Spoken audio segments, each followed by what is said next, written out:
Hey, good afternoon, everybody. It's July 29th, 2023, and we are in the book of Judges, and we're going to read chapter 8. So this is the third chapter that we're talking about Gideon, kind of the reluctant hero of the story. God has shown him that, it doesn't matter what Gideon was capable of doing, God is going to use him to do great things for God. And we saw that when he took the army and he whittled it down till it was only 300 people, clearly mismatched with the Midianites, but they had victory nonetheless. So God is showing him that God is all powerful and God can do anything he wants. So how does this little humble Gideon respond to that? Well, as we get through this chapter here, it seems like Gideon's kind of going back and forth between, well, don't worship me, but man, I am a pretty good, look at all this wonderful stuff I'm doing. And he starts to issue commands, and he's going to pass judgments on people, and he's got all kinds of wives and concubines and sons.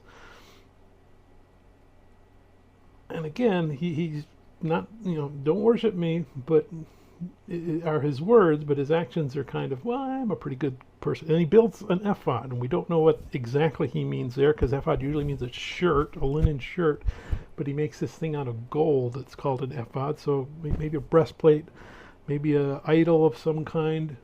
That's how it turns out in here, because the people start to worship it.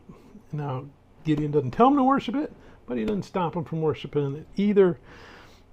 And that starts to lead further and further away from what God wants here. And then Gideon dies, leaving his son, and that's where we're going to take up tomorrow. So let's go ahead and we're going to read Judges chapter 8. Now the men of Ephraim said to him, "Why have you done this to us by not calling us when you went to fight with the Midianites?" And they reprimanded him sharply. So he said to them, "What have I done now in comparison with you? Is not the gleaning of the grapes of Ephraim better than the vintage of Abiezer? God has delivered into your hands the princes of Midian, Oreb and Zeeb. And what was I able to do in comparison with you?" Then their anger toward him subsided when he said that. When Gideon came to the Jordan, he and the 300 men who were with him crossed over, exhausted but still in pursuit. And he said to the men of Succoth, "Please give loaves of bread to the people who follow me, for they are exhausted, and I am pursuing Zebah and Zalmunna, kings of Midian." And the leaders of Succoth said, "Are the hands of Zebah and Zalmunna now in your hand, that we should give bread to your army?" So Gideon said, "For this cause, when the Lord has delivered Zebah and Zalmunna into my hand, then I will tear your flesh with the thorns of the wilderness and with briars." Then he went up from there to Penuel, and spoke to them in that same way. And the men of Penuel answered him as the men of Succoth had answered him. So he also spoke to the men of Penuel, saying, "When I come back in peace, I will tear down this tower." Now Zebah and Zalmunna were at Karkor, and their armies with them, about 15,000, all who were left of all the army of the people of the east, for 120,000 men who drew the sword had fallen. Then Gideon went up by the road of those who dwell in tents on the east of Nobah and Jogbehah, and he attacked the army while the camp felt secure. When Zebah and Zalmunna fled, he pursued them, and he took the 2 kings of Midian, Zebah and Zalmunna, and routed the whole army. Then Gideon the son of Joash returned from battle from the ascent of Heres, and he caught a young man of the men of Succoth and interrogated him, and he wrote down for him the leaders of Succoth and its elders, 77 men. Then he came to the men of Succoth and said, "Here are Zebah and Zalmunna, about whom you ridiculed me, saying, 'Are the hands of Zebah and Zalmunna now in your hand, that we should give bread to your weary men?'" And he took the elders of the city, and thorns of the wilderness and briars, and with them he taught the men of Succoth. Then he tore down the towers of Penuel and killed the men of the city.